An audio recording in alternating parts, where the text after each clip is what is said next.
अचानक से 17 सितंबर के दिन इजराइल के ऊपरी भाग यानी ऊपरी देश लेबनान, लेबनान के बाद हिजबुल्लाह नाम का जो आतंकवादी संगठन है, जिसे उसे इजराइल से काफ़ी उसका टसन चलता है, वहाँ पर अचानक से लगभग 3,000 लोगों के जेब में ब्लास्ट होना चालू हो गया। और इसमें लगभग 27 से 2800 लोग बहुत बुरी तरह से जख्मी हो गए हैं। किसी का पैर उड़ गया है, किसी की किडनी बाहर आई है, किसी की आंतें बाहर आई हैं, किसी लोग का आंख खराब हो गया है। तो लगभग लगभग जो भी लोग इसमें जख्मी हैं वो लाइफ टाइम तक कोई बड़ा काम नहीं कर पाएंगे। किसी का हाथ उड़ गया है, आंख खराब हो गई, जिंदा बच जरूर जाएंगे, लेकिन इतना बेरहमी से मारा गया है कि अब एक आदमी अगर मर जाता तो एक आदमी की कमी हो जाती, लेकिन वो ऐसा बचा रहेगा कि उसके लिए लाइफ टाइम एक आदमी देखभाल के लिए चाहिए। ये अटैक कैसे हुआ? और ये इजराइल है, इजराइल के ऊपरी भाग में। इजराइल अपने दुश्मनों को निपटाने के लिए प्रसिद्ध है। इजराइल ने इस छोटे से दिखने वाले पेजर जो डिवाइस होता था उसमें ब्लास्ट कर दिया। देखिए, पेजर जो होता है रेडियो की तरह काम करता है। जैसे हम लोग रेडियो लेके घूमते हैं, उसके लिए कोई टावर वगैरह की जरूरत नहीं है। रेडियो हम लोग फ्रीक्वेंसी मिलाते हैं, इतने फ्रीक्वेंसी पे वो बजने लगता है। उसी तरह पेजर जो होते थे, ये पहले ज़माने में मोबाइल नहीं होता था तो इसी पे मैसेज आते थे। और ये पहले बहुत छोटा मैसेज भेजता था। पहले केवल एक ही डायरेक्शन से भेजा जा सकता था, जैसे रेडियो होता है। बाद में धीरे धीरे टेक्नोलॉजी डेवलपमेंट हुआ, इसमें छोटे छोटे मैसेज भी आ जाने लगे यहाँ पर। इसके लिए कोई मोबाइल नेटवर्क की ज़रूरत नहीं होती है, जिससे कि इसका लोकेशन पता नहीं चल पाता है। और ये भी मोबाइल की तरह ही काम करता था। इसे आप लोग कई मूवी में भी देखे होंगे पेजर। इसको यहाँ पे पुष्पा मूवी में देखे होंगे, इसके पे मैसेज आ जाता है इसी पेजर पे। यहाँ पर डेंजर वगैरह का यहाँ पे अपना मैसेज वगैरह भेजता होगा, ये उसका हेल्पर है। यहाँ पर आप गैंग्स ऑफ वासेपुर मूवी भी देखे होंगे, तो गैंग्स ऑफ वासेपुर में ये जो फैजल खान रहता है, इसके पैर यहाँ पर एक तो आप देखेंगे पेजर ये डिवाइस लगा होता है। ये पेजर डिवाइस जो होता है, ये उस समय मोबाइल जब नहीं हुआ करती थी तो यही मोबाइल था। ये रेडियो की तरह काम करता था, लेकिन धीरे धीरे चेंज डेवलपमेंट हुआ। अब सबके पास मोबाइल हो गया। अभी कौन पेजर लेके घूम रहा है? अब जैसे वॉकी टॉकी कौन लेके घूम रहा है? अभी रेडियो लेके कौन घूम रहा है? पहले वॉकमैन पे लोग मैच देखते थे, वैसे ही ये भी था। लेकिन इसकी एक फायदा ये था कि इससे मोबाइल जो था वो से लोकेशन का नहीं पता चलता था। लेकिन इसराइल ने क्या किया, लोगों के मोबाइल लोकेशन के हिसाब से चुन चुन कर उसके ऊपर ड्रोन हमला करना चालू किया।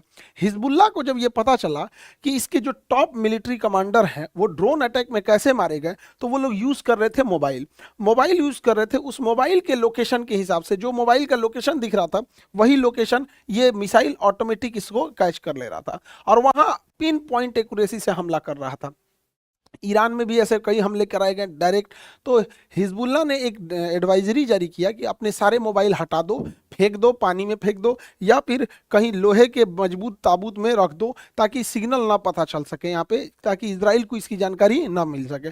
और इसी ने कहा कि आप लोग पेजर मोबाइल का यूज़ करिए, पेजर डिवाइस का। ये पेजर से एक फ़ायदा तो हिजबुल्लाह को ये हो गया कि इससे कोई लोकेशन नहीं बता सकता। जैसे हम कहीं रेडियो लेके सुन रहे हैं तो कोई कैसे बता देगा हम कहाँ खड़े हैं, लेकिन अगर मोबाइल लेके सुनेंगे तो मोबाइल से पता चल जाएगा कि हम मोबाइल लेके कहाँ खड़े हैं, किस टावर लोकेशन में। लेकिन अब रेडियो पे आप सुनिए तो कोई नहीं आपको होगा। सपोज कि अगर हमें कोई भाषण दे, जैसे हमारे प्रधानमंत्री कहें कि हम देश के लिए कल एक बहुत जरूरी सूचना देने वाले हैं, लेकिन यह सूचना केवल रेडियो पे आएगा, तो कौन कहाँ से सुन रहा है किसी को नहीं लोकेशन पता चलेगा। तो इसका फायदा यही था कि लोकेशन का पता नहीं चलता था। हिजबुल्लाह अचानक से पेजर पे ही मैसेज भेजता था, सारे के सारे एक्टिवेट हो जाते थे। लेकिन इसराइल को इसी में एक मतलब दिमाग लगाया उसकी खुफिया एजेंसी ने। हालांकि इसमें मोसाद का कोई योगदान नहीं है, आगे समझेंगे लोग यहाँ पे। तो ये इसराइल के ऊपर लेबनान है। लेबनान ने 3,000 पेजर बनाने का ठेका दिया था ताइवान को। लेकिन ताइवान की कंपनी जो थी अपोलो गोल्ड जो था, पेजर बनाने का लाइसेंस दे दिया हंगरी की कंपनी को। हंगरी की कंपनी को जब दे दिया तो यह यहाँ बनने लगा हंगरी में। अब यूरोप में जब ये पेजर बनने लगा तो यहाँ से इसराइल का एक्सेस बहुत ईजी हो गया। जब ये हंगरी से वापस यहाँ आ रहा था, इसी बीच में इसराइल ने यहाँ पर कुछ ना कुछ उसमें ऐसा अपलोड किया जो ब्लास्ट किया। आगे समझेंगे हम लोग कैसे किया था।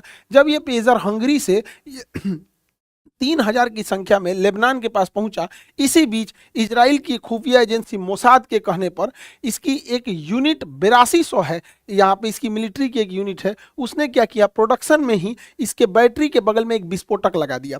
और उस विस्फोटक लगने के बाद ही ये पेजर पहुंचा था लेबनान में। अब ये विस्फोटक क्या था, अपोलो गोल्ड कंपनी का पेजर हो गया यहाँ पर। और इसमें क्या किया गया था, इसकी बैटरी जो थी, बैटरी ये चार्ज होता है, जैसे मोबाइल चार्ज होते हैं वैसे ये भी चार्ज होता है। तो इसके बैटरी के बगल में एक छोटा सा 30 ग्राम का, महज 30 ग्राम का लेकिन बहुत खतरनाक विस्फोटक जोड़ दिया, जिसको कहते हैं PETN। 30 ग्राम काफ़ी है एक इंसान का मतलब अंग को फाड़ने के लिए यहाँ पर। तो ये इसमें विस्फोटक लगा दिया और एक छोटा सा उसमें एक सॉफ्टवेयर डाल दिया, जिससे कि जैसे ये पीईटी को ब्लास्ट करने के लिए हीट की ज़रूरत होती है, तो बैटरी के बगल में ही इस विस्फोटक को रखा और एक सॉफ्टवेयर डाला जिससे कि बैटरी हीट हो जाएगी। अब वैसे वैसे बैटरी हीट होगी, वो सॉफ्टवेयर ऑन होगा तो बैटरी हीट करके इसे ब्लास्ट कर जाएगी। और हिजबुल्लाह के पास ये 3000 पेजर पहुंच गए। हिजबुल्लाह ने अपने इन 3000 पेजरों को जो भी उसके खास कमांडर थे सबको दे दिया गया। कोई फल विक्रेता था, कोई ये इवन ईरान के राजदूत के पास भी ये पहुंच गया। उनकी वो आँखिए बाहर चला, ये फट गया आँखिए उनका, बेचारा ईरान को तो तबाह कर रहा है यहाँ पे। और जितने उसके खुफिया एजेंट थे सबके पास ये पहुंच गया यहाँ पे। इसी बीच ये फरवरी में आया था पेजर, फरवरी में आया था। इजराइल का था कि हम 2-3 साल बाद इसे ब्लास्ट करेंगे, जब तक कि घर घर ये पेजर पहुंच जाएगा। लेकिन इतना जल्दी अचानक ब्लास्ट इसलिए करना पड़ा क्योंकि जो हिजबुल्लाह था जिसके पास एक पेजर था, उसको डाउट हुआ था। उसको डाउट हुआ कि इसमें कुछ गड़बड़ी है, तो इसने अपने सीनियर को बताया कि जो पेजर हम लोग यूज़ कर रहे हैं ना, इसमें हमको लगता है कुछ गड़बड़ी है। लेकिन दिक्कत क्या हुआ, इसका सीनियर भी मोसाद का एजेंट निकला। सोचिए, हिजबुल्लाह में जो सीनियर कमांडर है वो एजेंट निकला इजराइल का। इजराइल ने तो हिजबुल्लाह का रक्षा मंत्री मोसाद के एजेंट को बना दिया था यहाँ पर, इतना टॉप पकड़ है। तो उसने क्या किया, जो इसका सीनियर है, पेजर की जांच कराने के बजाय इसी को मरवा दिया। कहा